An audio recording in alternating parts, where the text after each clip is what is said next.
नमस्कार, हरियाणा वेव्स में आपका स्वागत है। हम पहुंचे हैं गांव डाटा, तहसील हांसी, जिला हिसार। अगर आप 50 लाख रुपए जीतना चाहते हैं तो डाटा गांव में सर्वजातीय रागोखा पंचायत ने खुला चैलेंज दिया है। आप कोरोना महामारी साबित कीजिए और सीधा 50 लाख रुपए का इनाम जीतिए। इसी के कोरोना महामारी के ऊपर इन्होंने जो साबित करने के लिए 50 लाख रुपए का इनाम दिया है, वहां हम पहुंचे हैं। जानते हैं यहाँ पर लोगों का क्या माहौल है, क्या इन्होंने चैलेंज। नमस्कार जी, आपका नाम जी?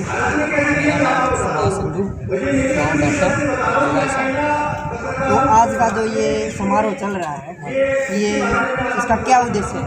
पहले तो आपके दर्शकों को आज का समारोह चलने का मेन मकसद है जी, अब दुनिया में जो कुछ चल रहा है, काफ़ी समय से 20-25 साल से हम सुन रहे थे, पूंजीवादी व्यवस्था है, पूंजीवादी व्यवस्था है, जो एक तरफ सीमा में जा रही है तो आम आदमी को बड़ी दिक्कत होने वाली है। ये हमने 25 साल पहले सुनते थे और जिनको हमने पढ़ा देखा उनने 100-150 साल पहले ऐसे पूंजीवादी व्यवस्था की बात कर चुके। तो हम जब से कोरोना बीमारी आई है, हम इस पर अपने विशेष नजर रखेंगे और हमने विषय रूप जी का 50 लाख रुपए का नाम भी देखा और भी हमारे 750 किसानों की मृत्यु हुई, किसान आंदोलन में लगे हुए थे। तो 750 किसानों की मृत्यु होने के बाद भी एक भी केस हमारा कोरोना का नहीं था और हमारे गांव में भी एक आधा इनने कोरोना का मरीज घोषित किया, लेकिन 100 साल की बुढ़िया भी इनके पास में थी, हमने वो मरीज अपने अस्पताल में नहीं ले जाने दिए। तो हमारा कोई भी मान लो जनानी या आदमी, कोई भी बच्चा, बूढ़ा, कोई नहीं मरा कोरोना की वजह से। मैं आपको ये जैसे आपने 50 लाख रुपए का इनाम घोषित किया है, तो इसका महामारी से आप कैसे लिंक कर रहे हैं? आप इसको महामारी मान रहे हैं जो आपने समारोह यहाँ पे इकट्ठा हुए हैं, तो इसमें आप किस चीज़ का विरोध कर रहे हैं? मैं एक प्रूफ के साथ बताता हूँ जी आपको। कनाडा का कोई प्रांत था, सत्ता के कुछ लोग पढ़े लिखे ध्यान नहीं है, कनाडा का था नहीं वो प्रांत, हाँ कनाडा का प्रांत था। वहाँ पर एक केस हुआ था कि आप मास्क लगाओ और उसने कोर्ट में बोला कि आप मास्क को सिद्ध करो कि मास्क लगाना जरूरी है, कोरोना बीमारी है, इसको प्रूव करो आप। तो वहाँ की सरकार है, अल्बर्ट प्रांत है शायद, वहाँ की प्रांतीय सरकार कोरोना को सिद्ध ना कर सकी, इस कारण से उसका मास्क का कोई चलान नहीं करवाया गया। अब जैसे हाईकोर्ट से मिल चुका है, सुप्रीम कोर्ट से, भाई मास्क लगाना, वैक्सीन लगवाना या फिर मतलब ये जो भी इस बीमारी के लक्षण के उसमें है वो मना कर चुके हैं। भाई अब मास्क लगाना जरूरी नहीं है, वैक्सीन लगवाना। हाँ। तो फिर यहाँ पे इकट्ठा करने का मकसद आप? देखो जी, मैं कौन बताता हूँ, मैं 10 से खड़े हुआ हूँ, लेकिन मेरे को एक बात का पता है, हम गाड़ी के लेते हैं तो ट्राई मारते हैं उसकी, और उस गाड़ी के अंदर इंजन है कि ना है, उसमें इंजन में कितना दम है ना है, ये वैसे पतरा खड़ा है तो उसकी ट्राई लगाएंगे तभी पता चलेगा। तो फिर हमने इसका कोरोना के, चलो कोई भी दवाई बनती है उसके लिए ट्रायल होता है, तो ट्रायल बिना पूरा हुए ये बोल रहे हैं 163 करोड़ टीके लगा दिए, 61% आबादी को टीके लगा दिए, तो 61% आबादी को इन्हें टीके लगा दिए और ट्रायल पूरा हुआ नहीं। ये अमृत है या जहर है, ये तो समय सिद्ध करेगा। 10 साल ट्रायल चलते हैं।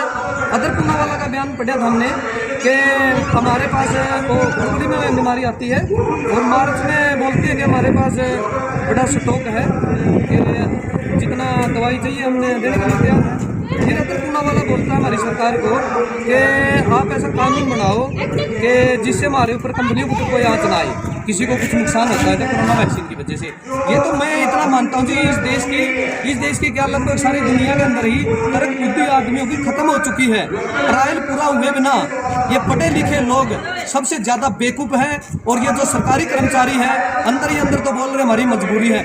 मैं बोल रहा हूँ मजबूरी क्या है आपकी? मजबूरी नहीं है आपकी, आपके दिमाग में लालच भरा हुआ है और आप लोग खुद मरोगे और हमारे को मरवाओगे। आज के यहाँ पे समारोह में जो मुख्य अतिथि कौन कौन पहुँचे हुए हैं? तो एक थोड़ी बात और रहेगी जी मेरी, तो जो ये कुछ चल रहा है पूरी दुनिया में चल रहा है, ये मैं कोई ये पार्टी पे कहते होते हैं ना, ये समझते हैं कि ये तो फलानी पार्टी के खिलाफ है, दिगड़ी पार्टी के खिलाफ है। हमारे देश में भी अशोक गहलोत सरकार भी लगा रही है, केजरीवाल सरकार भी लगा रही है, और या खट्टर सरकार भी लगा रही है, और ऐसे अनाब शनाब फैसले कर रही हैं जो साइंस में कहीं भी फिट नहीं बैठते। हम चौथी पाँचवीं में पढ़ने लगते हैं कि मास्क अगर लगाएंगे और कुछ भी मुंह पे बांधेंगे तो हम जो गैस छोड़ रहे हैं वही गैस वापस वही फूंक हमारा वापस जाएगा, तो उससे तो हम बीमार ही होंगे।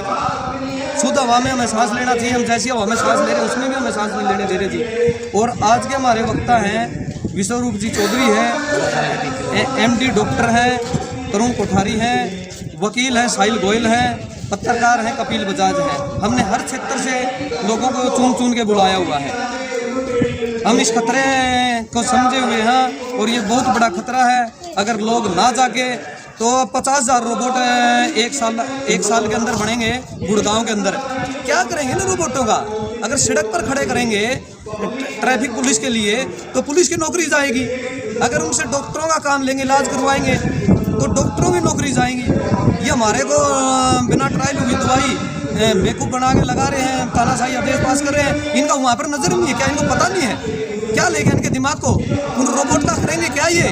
हमारी जनता तो भूखी मर रही है। जनसंख्या कम करना, चलो जनसंख्या कम करना है, लोगों के लिए कोई स्कीम रखो, लोगों को बोलो कि आप ऑपरेशन करवाओ, तो ऐसे करो ना, जनसंख्या कम है। कानून बना दो कम से कम देश में। आपको एक बच्चा होगा, एक साथ 2 बच्चे पैदा हो जाते, चलो वो तो मजबूरी है। एक बच्चा होगा तो आप उसे एक बच्चे को उसको नागरिकता मिलेगी या कुछ और उसको सुविधाएं बंद कर दो। अगर जनसंख्या कम करनी तो ऐसे कर दो ना। और ये बिल गेट्स वगैरह के भी बयान आते रहते हैं। मैं पॉइंट वाइज तो सभी कुछ नहीं बता सकता क्योंकि पढ़ा लिखा इतना नहीं हूँ मैं। हमने तो सब कुछ समझ में आ रहा जी, लेकिन लोगों को समझ में आएगा या ना आएगा हम कह नहीं सकते। लेकिन ये पूंजीवादी वो हो चुके हैं, एक पागल हाथी हो चुके हैं ये, और जो भी रास्ते में आ रहा है उसी को तहस नहस करते हुए चल रहे हैं। और 1990 के बाद जब ये 2 शक्तियाँ थी 1990 में, एक तरफ तो रूस था, दूसरी तरफ अमेरिका था। रूस टूटने के बाद ये बिल्कुल पागल हाथियों की तरह चल रहे हैं। तो अब तो सब कुछ तहस नहस करते हुए चल रहे हैं और सभी को लोगों को पता है, लेकिन सामने आके बोलने की हिम्मत कोई कर नहीं रहा। कुछ लोग कर रहे हैं। क्या है जी, आरटीपीसीआर मशीन जिसने बनवाई उस समय बाद मौत हो जाती है। वो बोलते हैं कि ये एक वैज्ञानिक प्रोसीजर के लिए, किसी बीमारी के टेस्ट के लिए नहीं है। हमारे विपिन रावत इनने अपने खास आदमी बैठाए, CDC बनाए। विपिन रावत कुछ समय बाद बोलते हैं कि 1 महीना पहले लगभग कि कोरोना युद्ध चल रहा है, अपनी ताकत को बचा कर रखे। उनकी मौत हो जाती है। सुशांत ने चांद पर प्लाट ले रखा था, उसने ऐसा क्या देख लिया, किसी रिया चक्रवर्ती या कौन थी उनको फंसा रखा है। और एक तंजानिया के राष्ट्रपति थे, उन्हें सेब का उसका टेस्ट करवाया, तो कुछ समय बाद उनकी मौत हो जाती है। मैं अपने देश के जो डॉक्टर कोरोना को मानते हैं, मैं उनसे पूछना चाहता हूँ, क्या किसी वृक्ष को कोरोना हो सकता है? क्या किसी पशु को कोरोना हो सकता है? आगे अकेले आदमी को हो सकता है। वायरस 55 लाख बिलियन वर्ष पहले से है, और जो इन्हें कोरोना वायरस का नाम रखा है, ये कोरोना वायरस है। इन्हें 1960 में घोषित किया कि कोरोना वायरस होते हैं, 1960 में घोषित किए हैं, लेकिन वायरस तो पहले से है। कोरोना वायरस खांसी जुकाम जो हमारे लक्षण है, उसका जो हम इलाज करवाते थे वही इलाज है, सिंपल इलाज है। इनके कहने से जो आदमी अस्पताल में गया जिसने बीमारी को माना, वही लोगों की डेथ ज़्यादा हुई। और हमने तो यहाँ तक है जी, हमारे पास ग्रुप है, फांसी खाए हुए लोग वो भी इन्हें कोरोना में डाल लिया। सामने स्वस्थ आदमी गया, वो भी पूरा पॉलिथीन में लपेट के दे दिया। शहरों में सड़कों के पास लोगों को दाह संस्कार कराए ताकि आने वाले जाने वाले देखें और उनको पता चले कि बड़ी महामारी है। और फिर भी 0.1% डेथ रेट। जब दवाई नहीं थी तब हम इस बीमारी से लड़ गए, और अब दवाई है, अब भी कोरोना से लोग मर रहे हैं। कोरोना रूप बदलने लग गया। ये क्या गिरगिट है या ये आदमी है? चेहरा बदलेगा, ओमिक्रॉन हो जाता है, कभी कुछ हो जाता है। क्या चल रहा है देश में? अब आगे का आपका क्या रणनीति रहेगी? आप आगे क्या करेंगे? आगे के लिए क्या रहना तो क्या है जी, ये तो ना तो कानून को मान रहे, कुछ नहीं मान रहे। मेरे पास एक ग्रुप है, 14 साल के बच्चे को टीका लगा दिया, अभी तक 15 साल और 18 का टीका आया हुआ है नीचे से नीचे, जो छोटी उम्र में है। तो करें तो क्या आगे हमें पता है, अगर हम आगे बढ़ते हैं मरवा देंगे, चलो मरवाते रहो, हम मरने के लिए तैयार हैं। भगत सिंह भी मरे थे, भगत सिंह आज़ादी का जो सपना था अधूरा रह गया। गोरे अंग्रेज चले गए, काले बैठ गए। आज भी हमारे 99 साल के लीज पर है। हमारा देश अब भी आज़ाद नहीं, हमें पता है, बहुत लोगों को पता है। लेकिन आप लोगों के, मैं पूरे पूंजीपति वर्ग को कहना चाहता हूँ, आप लोगों के बुरे दिन लग गए हैं। हमारी आबादी तो खत्म होगी, जरूर होगी, लेकिन आप लोगों को भी बचे हुए लोग छोड़ेंगे नहीं। आप सोचते हैं कि रोबोट से हम कंट्रोल करेंगे, ऐसे नहीं होगा जी।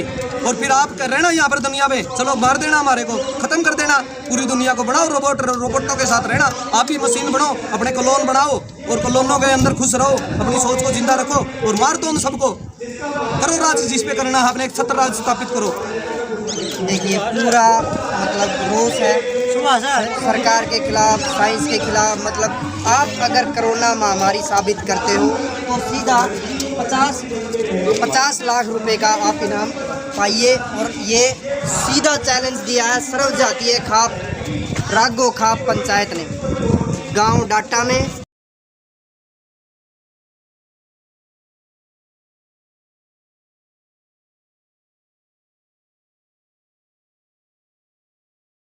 सबसे पहले आपका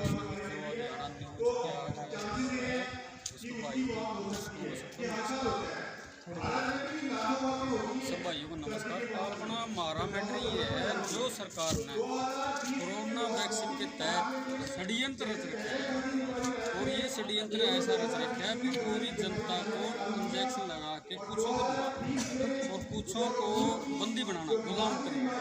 तो उसके विरोध हमारा ये प्रोग्राम आज का, ये हमारा सर्वखाप पंचायत का प्रोग्राम रखा गया है। तो भाई हम तो ये चाहूँगा कि सब लोग इससे जागरूक हो जाएं और इससे पीछा छुटा लें। कई बोलते हैं कि स्कूल में नहीं जाना, बैंक में नहीं जाना, हॉस्पिटल में नहीं जाना, तो हम बंधक बना दिए।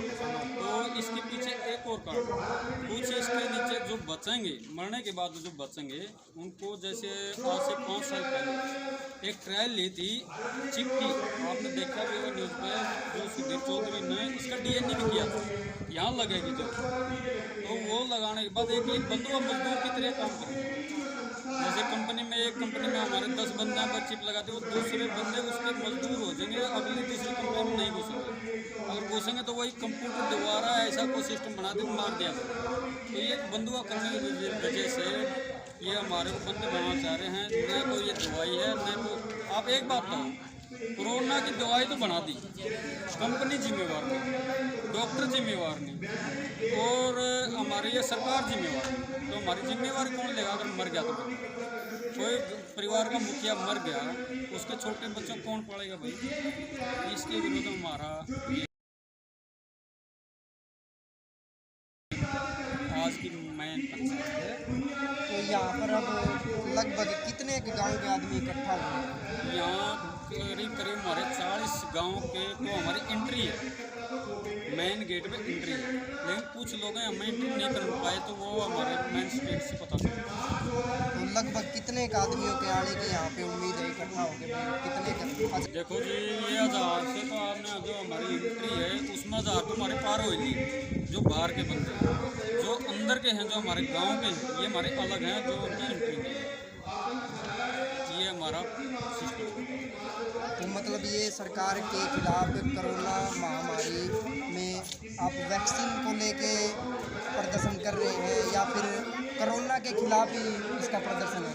देखो, कोरोना बीमारी है नहीं, और फिर भी वैक्सीन ज़बरदस्ती थोपा जा रहा है, तो उसके खिलाफ।